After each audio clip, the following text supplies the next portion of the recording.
commercial variety, Vortex pole bean. It's a French pole bean that's available in the market today. Begin planting it in your locale, and ordinarily we will select from the most vigorous plants of the batch anyway, and so the ones that don't set seed well probably aren't going to be the ones that yield their genetics. But over time I found that the varieties often tend to grow better than they used to for me. I will have less problems with them in a given environment, and sometimes I think, although I can't prove this, they taste better after a while. There is something to be said about human intent on nature. You're all probably aware that 200 years ago there were very few variety of dog breeds. Today there are literally thousands of dog breeds.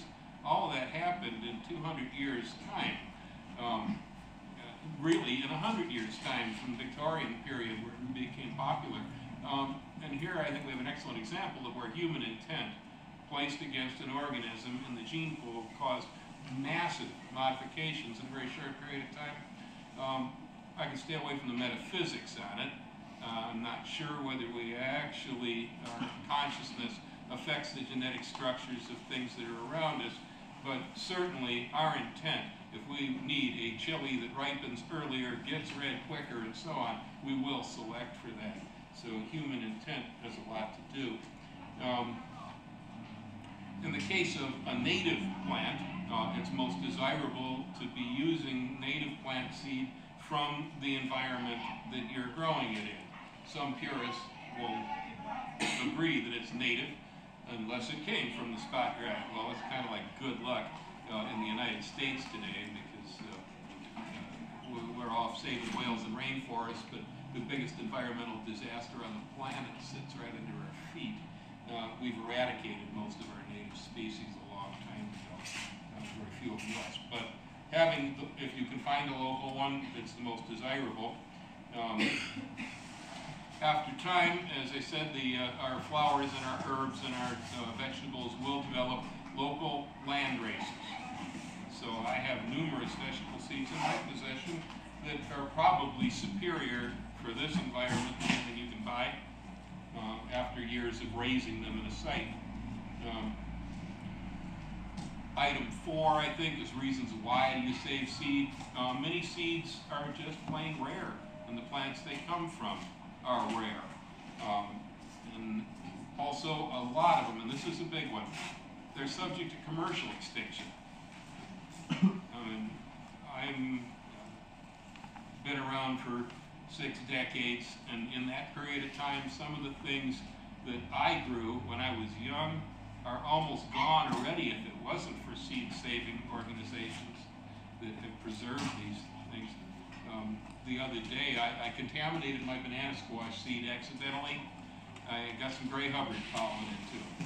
And so I had to start all over again looking for giant pink banana squash. And it's still out there, but it ain't out there much. It's getting hard to find, and in another 10 years it may not be there at all, because we've bred our squashes to be small, compact, single serving, and a banana squash can weigh 30 pounds. What are you going to do with it, you know? But it's a great squash. Peas, I think, are an excellent example of where we've gone wrong in the 20th century. There are some 19th century pea varieties around, like tall telephone. It's also known as alderman. For me, it's my main pea, and I like it because it grows 8 feet high.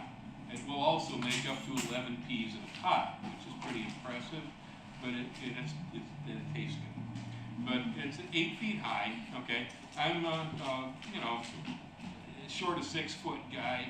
I got a good beard gut on me. I don't like going down and picking these 18-inch tall vines that were bred from machine pickers. Come on, get real. Almost all the peas were bred down to the little short things that go through machines during the 20th century. Well, they convinced our gardeners it doesn't need support, they'll say, you know. Oh, yeah. So I'm crawling around on my stomach in the road trying to get peas off the vines. And so things do go commercially extinct. That's a good example. Seeds can be a scrapbook. The seed is gathered at a location, or a seed is given from a friend, or whatever the connection. You know, I walked through Christopher's garden this afternoon. I do this every once in a while. He can talk me into coming up here, and he's telling me about this plant, and I'm looking at it and going, oh yeah, I know, I gave you that one 10 years ago, I think. And if it isn't that one, that you killed the one I gave you, and you've got another one just like it. That reminds me of the first time we met. And in fact, some of the things that I gave him, since I tend to move along, okay, I don't have them anymore. I've dispatched them into the Gardner wilderness. Guys like Christopher got them now. There's a couple of them I think I'm going to go back and recollect. And I'm glad I let people have those seeds. Really the final one though is that I don't think the control of our ethnobotanical crops, or the crops that have human use, that includes cotton, marijuana, tobacco, corn, medicinal herbs, it really doesn't matter. The ethnobotanical crops should remain in the hands of private individuals. I really believe that they should remain in the gardeners and the farmers' hands. It's not to say that there shouldn't be seed businesses. That's fine. I'm all for capitalism and enterprise. Unfortunately, these days what's happened, and I'm starting to get red and I'm going to break things, is a lot of these companies have, like Monsanto, for instance, has bought up all the mom and pop seed firms going way back into the 1960s, and they have basically taken the keys to the Garden of Eden and made it their business as to who holds them. You know, so our food crops and so many other crops are being held by massive multinational corporations that, I'm not a religious man, but if there's a hell, Monsanto and their board of directors really should visit it for a while. These guys are horrible. You're probably aware of things like terminator genes and contamination and lawsuits that, you know, guys growing rape in Canada for canola oil. He's doing organic rape. Monsanto's got their genetically engineered rape next door.